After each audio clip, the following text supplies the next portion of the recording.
तो स्वागत है बच्चों आप सभी का आपके अपने YouTube चैनल हरिओम क्लासेस में।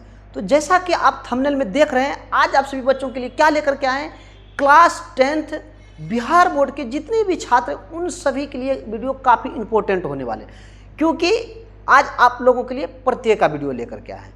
और बिहार बोर्ड क्लास 10th के संस्कृत में प्रत्यय से हर वर्ष जो है 12 से 14 ऑब्जेक्टिव पूछ लिए जाते हैं। तो आप सभी बच्चे एकदम ध्यानपूर्वक से पूरे वीडियो को शुरू से अंत तक वॉच करिए। आपको पूरी तरह से यह जो आपके लिए प्रत्यय लेकर के आए हैं, कत प्रत्यय, पूरी तरह से आपको समझा देंगे। तो चलिए हम वीडियो को स्टार्ट करते हैं। वीडियो को स्टार्ट करने से पहले जो बच्चे पहली बार इस चैनल पे आए हैं, चैनल को सब्सक्राइब करके ऑल घंटी को ऑन कर दीजिए, साथ ही साथ वीडियो को लाइक कर दीजिए। तो चलिए हम वीडियो को स्टार्ट करते, देखते समझते हैं। देखिए,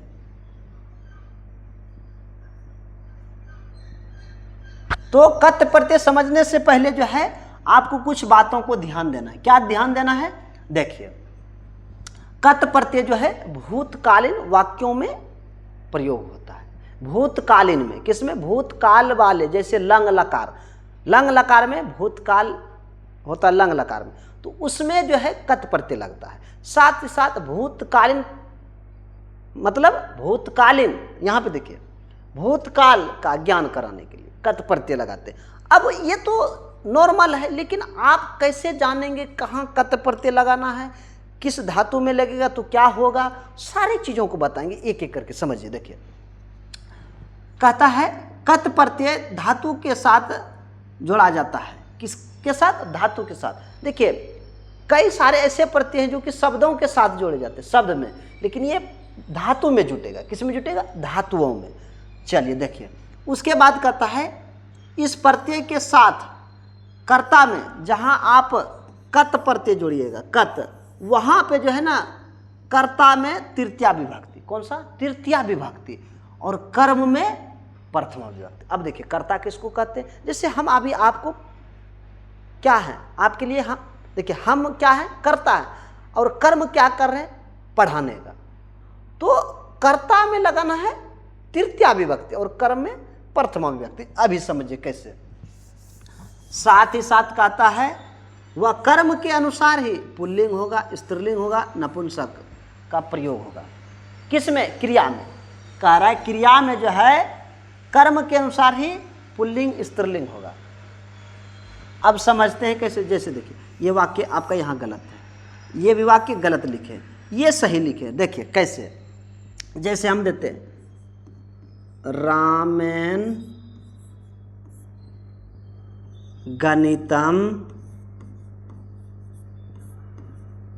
पठितम। देखिए, एक वाक्य दिए, ध्यान दीजिए, रामेन।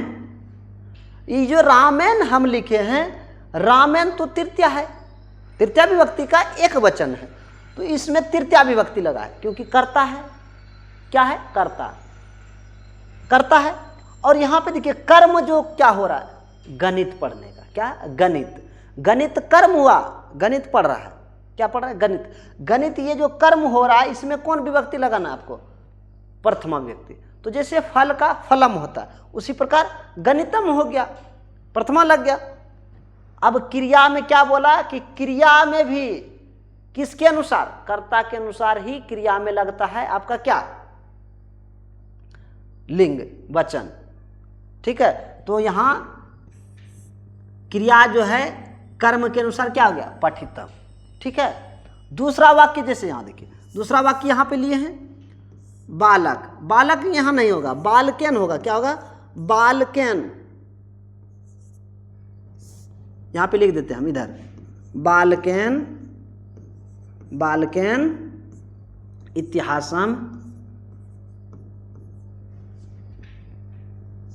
इतिहासम और पठितम। ठीक है, ध्यान दीजिए, समझिएगा क्या कहता है। देखिए, बालकेन, बालकेन इतिहासम पठितम। देखिए, बालक जो है कर्ता है, कर्ता तृतीया विभक्ति लग गया, कर्तम बालकेन हो गया। इतिहास नपुंसक है, तो नपुंसक के अनुसार ही क्रिया में क्या लगा? पठितम। क्या लगा? पठितम। लेकिन एक वाक्य और यहाँ पे हम दिए हैं। देखिए, यहाँ पे जैसे दिए हैं, त्वया विद्या पठिता, यहाँ विसर्ग नहीं होगा, क्या होगा? पठिता। तो यहाँ देखिए त्वया, तुम्हारे द्वारा, विद्या पढ़ा गया, क्या पढ़ा गया? विद्या पढ़ा गया। तो यहाँ पे देखिए त्वया जो है यहाँ पे कौन सा विभक्ति में? तृतीया विभक्ति में, कर्ता तृतीया में हुआ। विद्या क्या है? कर्म है, तो विद्या में प्रथमा लग गया। जैसे लता का लता ही होता है, वैसे विद्या का विद्या हो गया। और पठिता, पठिता ये विद्या के अनुसार, कर्म के अनुसार क्या हुआ? पठिता। क्रिया में भी क्या लगा? स्त्रीलिंग, ठीक है, इस तरह से। और ये कर्मवाच्य है, क्या है? कर्मवाच्य। अब भाववाच्य देखते हैं। अब इसमें कर्म ये है, इसमें कर्म ये है। अब भाववाच्य देखते हैं, जिसमें भाव नहीं हो, सिर्फ क्रिया हो, उसको कहते हैं भाववाच्य। जैसे देखिए कर्णन हसितम, कर्ण हंसता है, कर्ण हंसा, क्या? हंसा। तेन खादितम, उसने खाया, उसने खाया। कन्या, कन्या लज्जितम, कन्या लज्जित हुआ, क्या? लज्जित हुई, लज्जित हुई। तो इस प्रकार से देखिए, ये भाववाच्य, ये कर्मवाच्य। तो आपको हम क्या समझाना चाह रहे थे? कर्ता में तृतीया लगता है, कहाँ पे? जब कत प्रत्यय लगता है। और कर्म में प्रथमा विभक्ति, प्रथमा, कौन सा? प्रथमा विभक्ति। अब समझते हैं कि कत प्रत्यय धातु में कैसे जोड़ते हैं। तो ता हो जाता है, विसर्ग हो जाता है, तम हो जाता है। समझते, देखिए, चलिए देखिए। तो यहां पे देखिए, तो ये जो आप देख रहे हैं कत प्रत्यय, कौन सा प्रत्यय? कत प्रत्यय। तो ये कत प्रत्यय में क्या कह रहा है कि ये जो है गया, गई, आ। अब कहिए आ मतलब, जैसे देखिए ऐसे लिखा रहता है ना, पढ़ा, ये लिखा रहेगा पढ़ा। तो पढ़ा जो लिखा रहेगा वो भी भूतकाल का ही वाक्य होता है। तो इसीलिए यहां लिखे आ की मात्रा है कि नहीं इसमें, इसीलिए ऐसे लिख दिया, ठीक है, आपको कंफ्यूज नहीं होना है। साथ ही साथ था, थी, थे, जैसे क्या लिखा रहेगा? खाया गया, देखी गई, पढ़ा, ठीक है, खाया, ये सब खाया था, ऐसे रहेगा, ठीक है। अब देखिए कैसे लगाएंगे, तो उसके लिए कुछ नियम है। पहला नियम ये है, कत प्रत्यय में धातु के साथ पुल्लिंग में त जुड़ता है, क्या जुड़ता है? अगर पुल्लिंग रहेगा, धातु रहेगा और पुल्लिंग रहेगा। जैसे यहाँ पे देखिए एक उदाहरण देते हैं, सुनिए। जैसे आपको दिया पठ धातु, कौन सा धातु? पठ धातु। अब इसमें पुल्लिंग शब्द बनाना है, तो त जोड़ दीजिए, पठ, ऐसे होता है ना, तो त जुड़ जाएगा, तो क्या हो जाएगा? पठता, क्या होगा? पठता, ठीक है। जैसे स्त्रीलिंग बनना है, तो क्या कहता है? ता जोड़ना है, तो क्या होगा? लेकिन उससे पहले, ये तो आपका अभी सही नहीं है। क्यों नहीं है? उससे पहले आपको कैसे, ये नियम जो लिखे हैं, इन सब नियमों को पहले जान लीजिए। देखिए कैसे, ध्यान दीजिए। तो आपको क्या जोड़ना है? अगर पुल्लिंग बनाना हो तो तह जोड़ना, विसर्ग तह, और स्त्रीलिंग बनाना ता, नपुंसक बनाना हो तम जोड़ना है। अब कैसे जोड़ना है आगे बताएंगे, अभी रुकिए, 1 मिनट और रुकिए। देखिए इसके बाद कहता है दूसरा नियम। दूसरा नियम क्या कहते हैं? इसमें सेठ धातु के साथ, सेठ धातु अब किसको कहता है?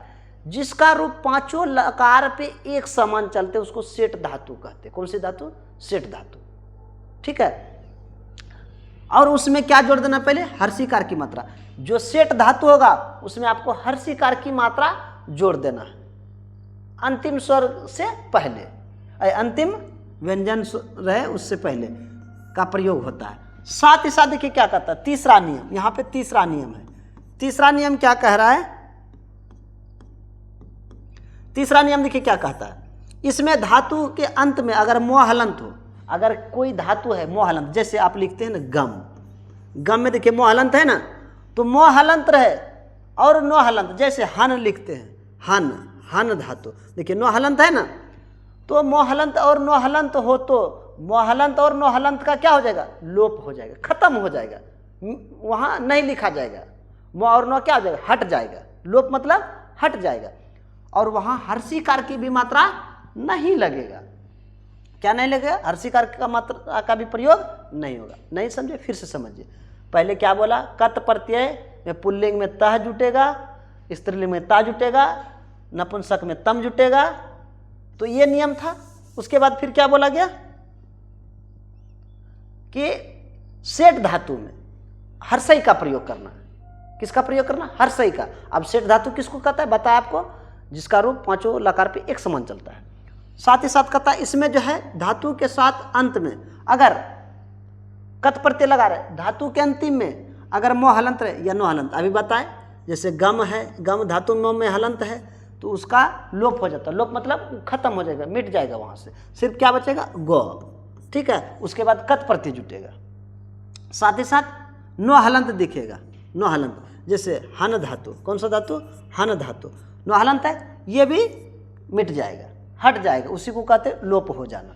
और उसमें हर्षई की मात्रा भी नहीं जुटेगा, मतलब जहां नो हलंत रहे, वो हलंत रहे, वहां हर्षई का मात्रा भी नहीं जोड़ना। चलिए आगे समझते हैं। उसके बाद कहते हैं कत प्रत्यय में पुल्लिंग के रूप जो है राम के अनुसार, स्त्रीलिंग लता के अनुसार, नपुंसक फल के अनुसार चलता है। इतना समझ गए। एक शब्द और देखिए। उसके बाद क्या कहता है? धातु के अंतिम में अगर धातु है कोई, उसके अंतिम में ये वाला स्व देखिए, हलंत होगा। इसमें क्या होगा? हलंत होगा। और यहाँ भी हलंत होगा। ठीक है, तो अगर ये स्व दिखे, ये स्व दिखे, जैसे मान लीजिए कि ये स्व कैसे, जैसे दृश्य देखे, दृश्य धातु देखें, ऐसे हलंत होता है ना, तो ये स्व अगर रहेगा तो अभी कौन स्व आ जाएगा? ये स्व। ठीक है, अर्थात मूर्धन स्व रहेगा तो दंत स्व हो जाएगा। तालब स्व मूर्धन स्व में हो जाएगा, सॉरी, तालब स्व रहेगा मूर्धन स्व हो जाएगा, या मूर्धन स्व भी रहेगा तो मूर्धन स्व ही होगा। ठीक है, साथ ही कहता है अगर अंतिम में तो रहे तो हलंत, उसका हो जाएगा तो हलंत हो जाएगा। क्या हो जाएगा? तो हलंत। जैसे कि यह तो कैसे रहेगा? पत धातु, पत मतलब गिरना होता है, तो इसका क्या हो जाएगा? तो हो जाएगा। बस समझ गए? अभी देखिए कैसे, समझिए। यहां पे जैसे देखिए कुछ उदाहरण लिए हैं, जैसे यहां पे धातु है इधर और इधर क्या है? प्रत्यय जोड़े हैं। चलिए अब जोड़ जोड़ करके बनाते हैं। जैसे कत लिए हैं, देखिए कृ धातु लिए हैं, इसमें प्रत्यय जोड़ना है कत, तो देखिए शब्द क्या बनेगा? देखिए आपको क्या बताए, पुल्लिंग में त जुटेगा। क्या जुटेगा? त। और जिसका रूप नहीं बदलता है किसी में, पांचों लकार में एक समान चलता है, उसमें हर्षई जुटेगा। लेकिन क्री धातु जो है लिट लकार में चेंज हो जाता है। ठीक है, तो इसलिए इसमें नहीं जुटेगा। तो क्री का ये जो है, तो ये क्या बच गया? को बच गया। देखिए क्री का क्या हो जाएगा? ये जो है ये अब बन गया क्या आपका? जल्दी से बताइए तो। ये तो चेंज नहीं होगा और इसमें तो जुड़ जाएगा, क्रीतः। ठीक है, दूसरा देखिए गम धातु, गम में जुटा कौन सा? गम में जुटा कत प्रत्यय। तो अब देखिए गम में जुटेगा कत, तो इसमें हम क्या बोले? मो जहां पे अंतिम में रहेगा, मो का लोप हो जाएगा। क्या हो जाएगा? लोप हो जाएगा। हो जाएगा ना, मो का क्या हो जाएगा? लोप हो जाएगा। तो मो लोप हो गया, क्या बचा बताइए तो? गो बचा। और कत का क्या जुटता है? तो। और तो जुटा तो ये हो गया गत। अब पुल्लिंग बनाना है तो विसर्ग दे दीजिए, स्त्रीलिंग बनाना है ता जोड़ दीजिए। बताए थे ना, पुल्लिंग में विसर्ग, स्त्रीलिंग में ता, और नपुंसक में तम जुटता है। तो ये हो गया, ये बता दिया आपको। फिर दूसरा अगला देखिए, आगे देखिए। जैसे पठ धातु, पठ में जोड़े कत प्रत्यय। अब देखिए पठ धातु पांचों लकार पे एक समान चलता है, प्रति पढ़ता है ना, उसके बाद पठतु पठताम, उसके बाद अपठत, उसके बाद अगला कौन सा चलता है? पठिष्यति, सब में पठित, उसके बाद आप पठित पठितम। ठीक है, तो एक समान चलता है। तो इसमें जो है क्या पहले जोड़ेंगे? हर्षई की मात्रा। तो पठी हो गया, हर्षई जुट गया, क्योंकि ये सेठ धातु है। कौन धातु है? सेठ धातु। तो हर्षई जुट गया। अब कत का क्या जुटता है? तो ये हो गया पठित। अब पुल्लिंग बनाना है, विसर्ग दे दीजिए। स्त्रीलिंग बनाना है तो आकर की मात्रा, नपुंसक बनाना है तो तम जोड़ दीजिए। तो ये हो गया आपका कत प्रत्यय। देखिए जोड़ करके भी आपको सिखा रहे। ठीक है, उसके बाद देखिए नेक्स्ट अगला देखिए। जैसे ये श्रु धातु है, श्रु धातु जो है इसमें कत प्रत्यय जोड़े। कौन सा? कत। देखिए श्रु धातु है, इसमें कत जोड़े, तो ये देखिए इसमें कोई चेंजिंग नहीं होगा। क्यों नहीं होगा? क्योंकि इसका रूप चेंज हो जाता है लिट लकार में। तो ये हो जाएगा तो जुड़ जाएगा श्रुत। अब पुल्लिंग बनाना है श्रुतः, स्त्रीलिंग बनाना है श्रुता, नपुंसक बनाना है श्रुतम। ठीक है, ये बन गया। तो इस प्रकार से आप बना सकते हैं आराम से। अगला देखिए, जैसे ये कौन धातु? पत धातु। पत मतलब गिरना, तो पत में क्या जोड़ेंगे? कत जोड़ेंगे। तो ये पांचों लकार पे एक समान चलता है, इसको सेठ धातु कहते हैं। सेठ धातु में आपको नियम क्या बताए थे? हर सीकार की मात्रा जुड़ जाता है। तो ये हो गया पतिता। उसके बाद देखिए, उसके बाद क्या हो जाएगा? पतिता हो गया। स्त्रीलिंग बनाना है पतिता, नपुंसक बनाना है पतितम। ठीक है, अब देखिए ये हो गया। जैसे और भी है, जैसे यहाँ देखिए हन धातु है, हन है ना, हन है तो नो हलंत दिखा। हम क्या बताए थे? मो या नो हलंत दिखे, इन दोनों का क्या हो जाता है? लोप हो जाता है, मतलब खत्म हो जाता है। तो ये दोनों मिट जाएगा। तो अब क्या हो जाएगा बताइए? तो कत इसमें जुड़ जाएगा और इसमें हर्षई की भाई मात्रा नहीं लगेगा। तो ये क्या हो जाएगा जल्दी से बताइए? हन। तो अब हो गया, ठीक है, हनत। अब हत, अब विसर्ग लगा दिए, हता, हता, हताम। ये हो गया आपका तीनों शब्द। ठीक है, जैसे पा धातु है, पा धातु जो है सब में एक समान चलता है। तो क्या हो जाएगा? इसमें हर्षई की मात्रा जुड़ जाएगा। पिबत, पिबत, पिबित, पिबतः, ये हो जाएगा। उसके बाद देखिए और भी यहां जैसे देखिए नी धातु है। कौन सी धातु? नी। तो ये देखिए नी जो धातु है इसमें कत प्रत्यय जोड़िए। नीचे एक और है नी, कत जोड़ेंगे। इसमें देखिए पहले से हर्षई की मात्रा, साथ ही साथ इसके लिट लकार में रूप चेंज होते हैं, नए सती हो जाता है। नए सती, नए सता, नए संति, नए ससी, नए सता, नए सत, नए सामी, नए सवा, नए समा। ठीक है, तो ये लिट लकार में चेंज हो जाता है। इसीलिए इसमें जो है आपका हर्षई की मात्रा नहीं लगेगा, क्योंकि सेठ धातु ये नहीं है। तो ये क्या हो जाएगा? न बदल जाएगा किसमें? ऐकार की मात्रा, नैत। ठीक है, ये हो जाएगा। तो इस प्रकार से चलते रहेगा आपका। तो आप आराम से बना सकते सभी। ठीक है, तो आपको सारे बना करके भी बता दिए धातुओं पर। तो ये था आपका नियम। ठीक है, तो आप आराम से समझ गए होंगे। तो उम्मीद करते हैं आपने जो है आज आप सभी को जो बताया, क्या बताया आपको? कौन सा प्रत्यय? जल्दी से बताइए कमेंट करके। आज आप सभी को प्रत्यय बताए, कत प्रत्यय। तो नेक्स्ट वीडियो में जो है आप लोगों के लिए लेकर के आएंगे दूसरा प्रत्यय। तो आज के लिए इतना ही रहने देते हैं, नेक्स्ट वीडियो मिलते हैं, तब तक के लिए जय हिंद।